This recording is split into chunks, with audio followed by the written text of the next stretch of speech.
Hi friends, Vijayas dish of the day എന്ന YouTube ചാനലിലേക്ക് എല്ലാവർക്കും സ്വാഗതം. ഇന്നത്തെ വീഡിയോ തനി നാടൻ രീതിയിൽ തേങ്ങാക്കൊത്ത് ചേർത്ത് ഉണ്ടാക്കിയ മട്ടൺ ഫ്രൈ ആണ്. വളരെ സോഫ്റ്റായിട്ടുള്ളതാണിത്. ഇത് എല്ലാവരും ഉണ്ടാക്കി നോക്കണം. ഇഷ്ടപ്പെട്ടാൽ ലൈക്ക് ചെയ്യാനും ഷെയർ ചെയ്യാനും മറക്കരുത്. ഈ ചാനൽ സബ്സ്ക്രൈബ് ചെയ്യുകയും വേണം. ഞാനിവിടെ 1/2 കിലോ മട്ടൺ എടുത്തിട്ടുണ്ട്. അത് കുക്കറിലേക്ക് ഇട്ട് കൊടുക്കാം.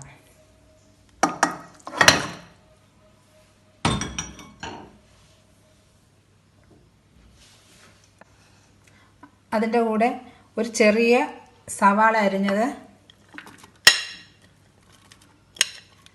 1 ടേബിൾ സ്പൂൺ ഇഞ്ചിയും വെളുത്തുള്ളിയും കൂടെ അരച്ചത്,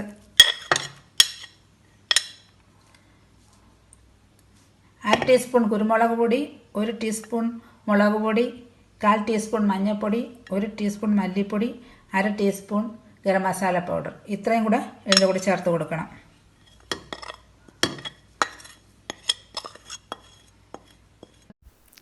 ഇനി ഇതിലേക്ക് പാകത്തിനുള്ള ഉപ്പും ചേർത്ത് ഇളക്കി മട്ടൺ വേവിച്ചെടുക്കണം. ഞാനിതിലേക്ക് ഒട്ടും വെള്ളം ചേർക്കുന്നില്ല. ഇത് വേകാൻ ആവശ്യമായ വെള്ളം ഈ മട്ടനിൽ തന്നെ ഇറങ്ങിക്കോളും. 8-10 വിസിൽ വേണ്ടി വരും ഇത് വേകാൻ. മൂത്ത മട്ടണാണെങ്കിൽ കൂടുതൽ സമയമെടുക്കും വേകാൻ. അങ്ങനെയെങ്കിൽ 1/4 കപ്പ് വെള്ളം കൂടി ഒഴിച്ചു കൊടുക്കണം. ഒരു ഫ്രൈയിങ് പാനിൽ 2 വലിയ സ്പൂൺ എണ്ണ ചൂടാക്കിയ ശേഷം നമുക്ക് ഈ വെന്ത മട്ടൺ അതിലേക്ക് ഇട്ട് കൊടുക്കാം. ഇതിങ്ങനെ ഇടയ്ക്കിടയ്ക്ക് ഇളക്കി കൊടുത്ത് നന്നായിട്ട് ഫ്രൈ ചെയ്തെടുക്കണം. ഇത് നന്നായിട്ട് ഫ്രൈ ആയിട്ടുണ്ട്. ഇനി ഇത് നമുക്ക് മാറ്റി വെക്കാം. വീണ്ടും 2 വലിയ സ്പൂൺ എണ്ണ ചൂടാക്കി അതിലേക്ക് 1/2 ടീസ്പൂൺ കടുകും 4 ഉണക്കമുളകും കുറച്ച് കറിവേപ്പിലയും ഇട്ട് കൊടുക്കണം.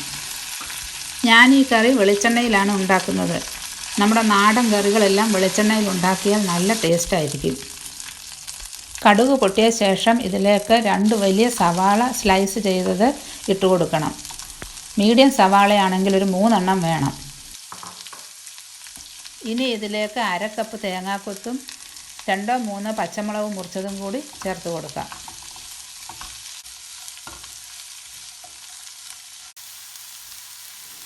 ഉള്ളി നന്നായിട്ട് വഴലാനായിട്ട് ഇതിലേക്ക് അല്പം ഉപ്പും കൂടി ചേർത്ത് കൊടുക്കാം. ഇപ്പോൾ സവാള കുറച്ച് വഴന്നിട്ടുണ്ട്. നമുക്കിനി ഇതിലേക്ക് 1 ടീസ്പൂൺ ഇഞ്ചിയും വെളുത്തുള്ളിയും കൂടെ അരച്ചത് ചേർത്ത് കൊടുക്കണം. ഇഞ്ചിയും വെളുത്തുള്ളിയും കൂടെ അരച്ച് ചേർക്കണമെന്നില്ല, നന്നായിട്ട് ചതച്ചെടുത്താലും മതി. ഇഞ്ചിയുടെയും വെളുത്തുള്ളിയുടെയും പച്ച മണം മാറിയാൽ നമുക്കിതിലേക്ക് ഇനി വേണ്ട പൊടികളൊക്കെ ചേർത്ത് കൊടുക്കണം.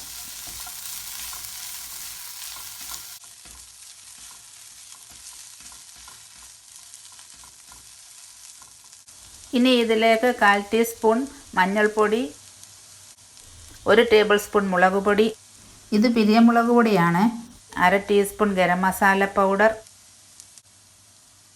1 ടീസ്പൂൺ മല്ലിപ്പൊടിയും കൂടെ ചേർത്ത് നന്നായിട്ട് വഴറ്റിയെടുക്കണം. പെരുംജീരകം പൊടിച്ചതുണ്ടെങ്കിൽ ഒരു 1/4 ടീസ്പൂണ് ഇട്ട് കൊടുക്കാം. ഞാൻ പെരുംജീരകവും കൂടി ചേർത്ത് പൊടിച്ച ഗരം മസാലയാണ് ഇട്ടത്. അതുകൊണ്ട് ഇതിൽ പ്രത്യേകമായിട്ട് ചേർക്കുന്നില്ല. ഇനി ഇതിലേക്ക് ആവശ്യത്തിനുള്ള ഉപ്പ് ചേർത്ത് കൊടുക്കണം. ആദ്യം നമ്മൾ സവാള വഴലാൻ മാത്രം കുറച്ച് ഉപ്പ് മാത്രമേ ചേർത്തിട്ടുള്ളൂ. ഇനി ഇതിലേക്ക് വറുത്ത് വെച്ചിരിക്കുന്ന മട്ടൺ ചേർത്ത് കൊടുക്കാം. മട്ടൺ നന്നായിട്ട് ഇളക്കി മസാലയുമായിട്ട് നന്നായിട്ട് യോജിപ്പിക്കണം.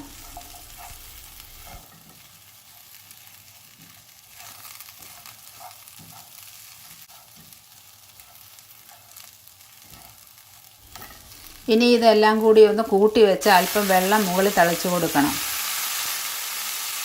ഇത് മസാലയെല്ലാം മട്ടണിൽ പിടിക്കാനും മട്ടൺ നല്ല സോഫ്റ്റ് ആകാനുമാണ് ഇങ്ങനെ ചെയ്യുന്നത്.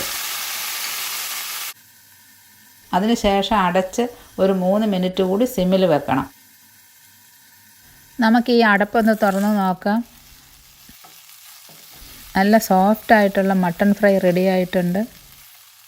നല്ല മണവും വരുന്നുണ്ട്. നമുക്കിതൊരു സെർവിങ് പ്ലേറ്റിലേക്ക് മാറ്റാം. നിങ്ങൾക്ക് ഈ റെസിപ്പി ഇഷ്ടപ്പെട്ടാൽ ലൈക്ക് ചെയ്യുകയും ഷെയർ ചെയ്യുകയും സബ്സ്ക്രൈബ് ചെയ്യുകയും വേണം. ഇനി അടുത്തൊരു വീഡിയോയുമായി വരുന്നത് വരെ ബൈ.